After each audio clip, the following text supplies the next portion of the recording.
आप सभी लोगों का हमारे YouTube चैनल VITI पटना में एक बार फिर से स्वागत है। आज हम लोग जिस टॉपिक पे बात करेंगे वो टॉपिक जो है कंस्ट्रक्शन में एक्सकेवेशन आता है।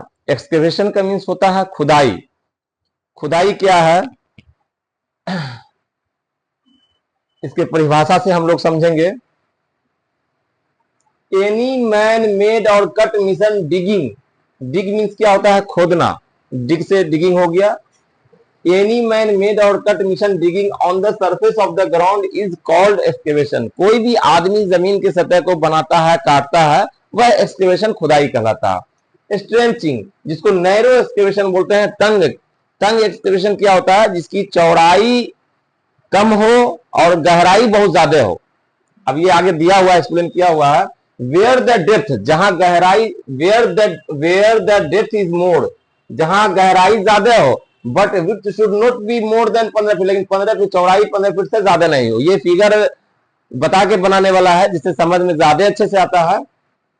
More than 4 feet deep excavation और कन्फाइंड स्पेस कह रहा है। अब इसमें क्या है, एक चीज और समझना होता है कि खुदाई का जो काम है वो तो एक्सकेवेशन कहला ही रहा है, लेकिन इसके साथ साथ, और उसका वर्क परमिट इशू हो ही रहा, लेकिन उसके साथ साथ जैसे ही 4 फीट से ज्यादा खुदाई होगा तो वो एक्सकेवेशन का वर्क भी रहेगा और साथ में प्लस कन्फाइंड स्पेस का भी वर्क कहलाता है। इसी को बोलते हैं more than 4 feet deep excavation और कन्फाइंड स्पेस। कन्फाइंड स्पेस भी एक चैप्टर है जिसका हिंदी मीनिंग होता है चिन्हित स्थान, सीमित स्थान। हम लोग आगे वो चैप्टर है, काफी अच्छा चैप्टर है, काफी इंपॉर्टेंट चैप्टर है, पढ़ने में बहुत मजा आएगा उसको। अब इसके हजार्ड पे आगे बढ़ते हैं। इसका जो है एक्सकेवेशन का हजार्ड क्या क्या है? लैक ऑफ ऑक्सीजन, ऑक्सीजन की कमी। कोलैप्स हजार्ड, ढहने का जोखिम। फॉलिंग हजार्ड, गिरने का जोखिम।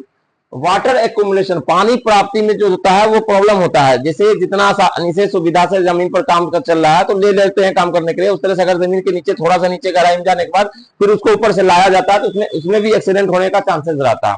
अंडरग्राउंड यूटिलिटीज, पृथ्वी के अंतर उपयोगिता वाली वस्तु, इसको ध्यान दें आप लोग। अंडरग्राउंड यूटिलिटीज, पृथ्वी के अंदर उपयोगिता वाली वस्तु, ये एक हेडिंग बन करके आगे हम लोग के पास आएगा ये अभी, जिसपर हम लोग डिस्कस करेंगे। टॉक्सिक गैसेस, जहरीली गैस, ये हजार्ड्स है। अब ये प्रिकॉशंस है जिसमें डबल आप लोग देख रहे होंगे कि दिया हुआ है प्रिकॉशंस, और उसके बाद जो है इसमें जो प्रिकॉशंस है सावधानी बरता जाना चाहिए कि सबसे पहले हम लोग इस पर बात करेंगे कि वर्क परमिट। जब भी एक्सकेवेशन का वर्क हो तो वर्क परमिट अनिवार्य है, वर्क परमिट होना ही होना चाहिए, तभी हम लोग वहां पे एक्सकेवेशन वर्क में जाने का परमिशन देंगे या उसका काम स्टार्ट करने का परमिशन देंगे।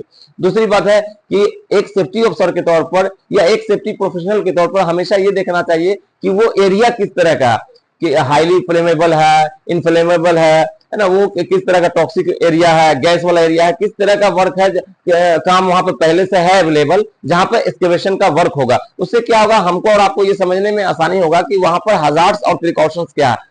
आप लोग पहले ये माइंड में कॉन्सेप्ट क्लियर कर लें कि सेफ्टी वाले जो भी हो, कहीं भी हो, किसी भी कंट्री में हो, इसमें 100% टोटल एक्सीडेंट से मतलब रखना होता है। आपको और हमको 100% एक्सीडेंट से मतलब रखना होता है कि आप दुर्घटना को कम या हम दुर्घटना को कम से कम कैसे कर सकते हैं।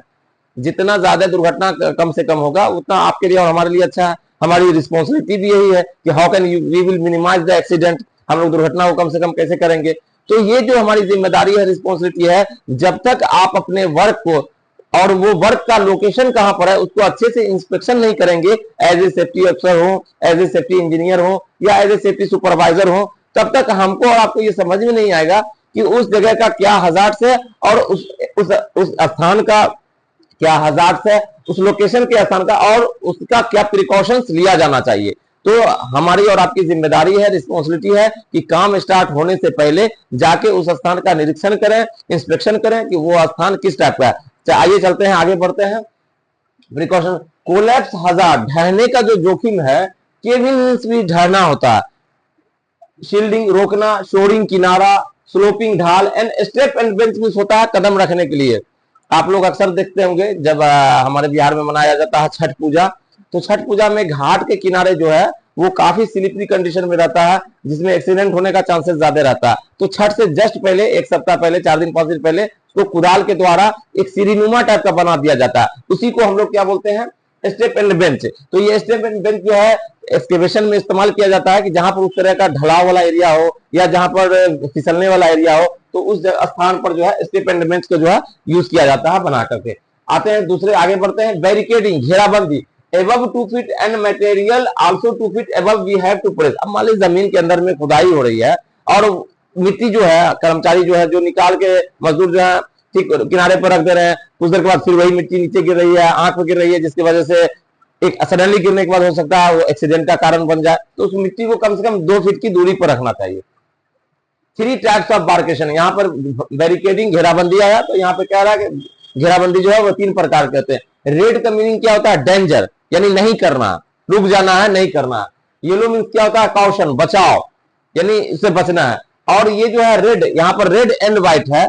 आप लोग अक्सर हाईवे पर हो या रोड पे हो या कहीं भी देखिएगा जहां पर कंस्ट्रक्शन का वर्क चल रहा होगा, रेड एंड व्हाइट कलर का फीता लगा हुआ देखा होगा आपने। उसका एक मीनिंग ये है कि work is going on, don't inter, कार्य प्रगति पर है, अंदर प्रवेश न करें। आगे बढ़ते हैं हम लोग, चलते हैं हम लोग। मैंने कहा था कि आगे बढ़ेंगे तो एक टॉपिक आएगा अंडरग्राउंड यूटिलिटीज, पृथ्वी के अंदर उपयोगिता होने वाली जो वस्तु है उसके बारे में हम लोग डिस्कस करेंगे। रेड, अगर जमीन के अंदर खुदाई हो रही हो और वहां पर आपको रेड कलर का पाइप नजर आ जाए तो आप समझ जाएं कि उसमें बिजली का तार होगा। उससे खुद को भी सुरक्षित रखना है और दूसरे के साथ में काम करने वाले को भी इन्फॉर्म करना है कि यहाँ पे बिजली का तार है, वहां पे एक्सकेवेशन वर्क अगर अति इंपॉर्टेंट है, अगर बहुत ज्यादा मतलब जो है करना ही है तो उसके लिए अलग से उसका परमिशन लिया जाता है। तो रेड का मीन पाइप अगर नजर आता है तो क्या है वो? Electrical cable. येलो कलर का अगर आपको पाइप मिलता है जमीन के अंदर तो उसका क्या मीनिंग होता है? गैस भी उसमें हो सकता है, ऑयल भी हो सकता है, स्टीम भाप भी हो सकता है। ऑरेंज कलर का ये अक्सर देखने को मिलता है, मैंने भी कई बार देखा, आप लोगों ने देखा होगा कि रोड के किनारे जो खुदाई होता है और ऑरेंज कलर का जो पाइप आपको मिलता है या तार नजर आता है वो क्या चीज रहता है? बीएसएनएल का कम्युनिकेशन। ठीक है, आगे बढ़ते हैं। ब्लू, ब्लू कलर का अगर पाइप नजर हो जमीन के अंदर खुदाई होने के बाद नजर आए तो उसमें क्या होगा? वाटर। और अगर ग्रीन कलर का है वो तो ड्रेनेज वाटर, गंदा पानी। अब यहां पर हम लोग एक समझेंगे कि नोट करके दिया हुआ है कि एक वर्ड है कोलैप्स, जिसका मीनिंग होता है ढहना, लेकिन और दूसरा वर्ड है डिमोलिश, इसका मीनिंग भी ढहना। तो ये यूज कहां पर किया जाता है? कोलैप्स वहां पर स्वयं से कोई बिल्डिंग या प्लांट अपने आप गिर जाना। जैसे कोलैप्स का यूज वहां किया जाता है प्राकृतिक रूप से, जहां पर अपने आप सडनली कोई पुल गिर गया, कोई मॉल गिर गया, कोई ब्रिज गिर गया, कोई जो है टावर गिर गया अपने आप स्वयं से। तो वहां पर ढहने के सेंस में जो वर्ड यूज किया जाएगा उसका इंग्लिश जो है कोलैप्स होगा। और ये डिमोलिश, इसका मीनिंग भी ढहना ही होता है। ये मशीन से गिराना, यानी मशीन से तोड़ा जाए, है ना, इसके किसी चीज के द्वारा तोड़ा जाए, और उसका जो ढहना का जो इंग्लिश होगा वो वर्ड होगा डिमोलिश। आगे बढ़ते हैं। Colour of compressing gas cylinder, जो कंप्रेसिंग गैस सिलेंडर का कलर है वो क्या क्या है, आइए आगे देखते हैं। मैरून कलर का अगर सिलेंडर हो तो उसमें एसिटिलीन होगा। ब्लैक कलर का सिलेंडर हो तो उसमें ऑक्सीजन होगा। रेड कलर के सिलेंडर में जो है जो ऊपर से उसका कलर होगा उसमें प्रोपेन भी होगा और रेड में हाइड्रोजन भी हो सकता है। नाइट्रोजन के लिए जो है सिलेंडर का कलर जो है वो ग्रे विथ ब्लैक नेक, यानी सिलेंडर के जो ऊपर का जो पतला हिस्सा होता है वो बोला ग्रे विथ ब्लैक नेक, यानी ब्लैक नेक के पास ब्लैक होगा और सिलेंडर ग्रे कलर का होगा। और सिर्फ ग्रे कलर का सिलेंडर है तो उसमें एयर होगा। आगे बढ़ते हैं, ये नेक्स्ट चैप्टर आ गया। तो ये जो एक्सकेवेशन सेफ्टी है ये बेसिक है। अगर आप लोग इसको अच्छे से विस्तार से इसको पढ़ना चाहते हैं तो आप हमारे यहाँ एडमिशन लें। हमारा मोबाइल नंबर है 9430822822 और हमारा पता है BM Das road, Ramna road, near Patna university, Patna 8,04,000। Okay.